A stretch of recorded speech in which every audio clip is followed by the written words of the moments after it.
My sister-in-law tried to steal my niece's Christmas gift. 3 days before Christmas, my sister-in-law, Mara, called and asked if she could put her name on the expensive gift I bought my niece so she could return her own and keep the money. My niece, Tessa, was 11 and drew on anything that stayed still long enough. She had been begging for a drawing tablet since late summer, and I bought one in November because I could manage one real holiday gift that year. Mara started the call soft and shaky, like she was embarrassed. Then she got very precise. Was it the blue tablet? Did it come with the pen? Had I already wrapped it? That was when I knew she had bought the exact same one. She said she was drowning and could not let that much money just sit under the tree. If I let her and my brother Dean give Tessa my tablet as their big gift, she could return hers after Christmas and catch up on groceries and the power bill. Then she said, "It is still for Tessa, so why does the label matter?" I told her because it was my gift. Also because she was not really asking for help. She was asking me to vanish inside her story so she could keep the praise and the cash. If she needed money, she could ask me for money. I might even have helped. I was not handing over something I chose for Tessa just so she could play generous in front of a kid. Mara dropped the shaky voice right there. She said, "I did not understand what it was like to be a mother." I said I understood bills just fine. We hung up cold. Then the mixed stories started. My mother-in-law Celia told me Mara had said Dean already paid for most of the tablet and I was just covering the pen. Dean texted me asking why I wanted the tablet to look like a whole family gift. Then Tessa, sweet and trusting, asked if I was still bringing the little art stuff because her mom said the big present was handled. That was when I realized Mara was not just hoping I would feel guilty. She had told different versions all over the house so no one would know what was true once she got her refund. I almost stayed home. Then I pictured Tessa opening some safe little backup gift while the thing she actually wanted got turned into gas money, and that settled it.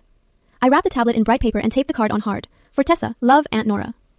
Mara met me at the door and saw the tag before she even hugged me. She pulled me into the kitchen and hissed that I was making Christmas ugly. She said she had already explained everything to people. She actually reached for the box and told me to leave it in the hall closet so she could bring it out later, the right way. I took it back and said, "No, you can explain your own lie." Gift exchange at Dean's house was loud enough to hide bad behavior for a while. Kids on the floor, paper everywhere, Celia trying to keep the coffee hot. Mara kept controlling the order like she was directing a school play. Tessa opened socks, books, a hoodie, markers. She thanked everyone. You could see she was working hard to be pleased.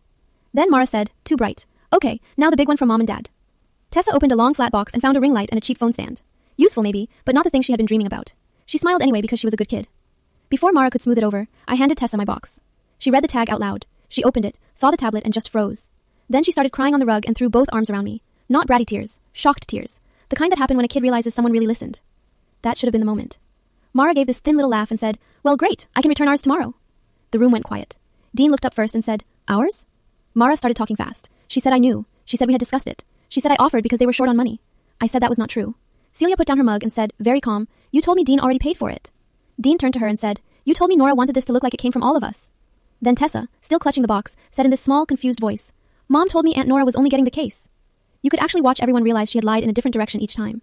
Dean stood up, walked to the hall closet, and came back with a second unopened tablet, still in the store bag. The return receipt was taped to the box. Mara had lied so many different ways, she forgot one of us might compare notes before she got her cash.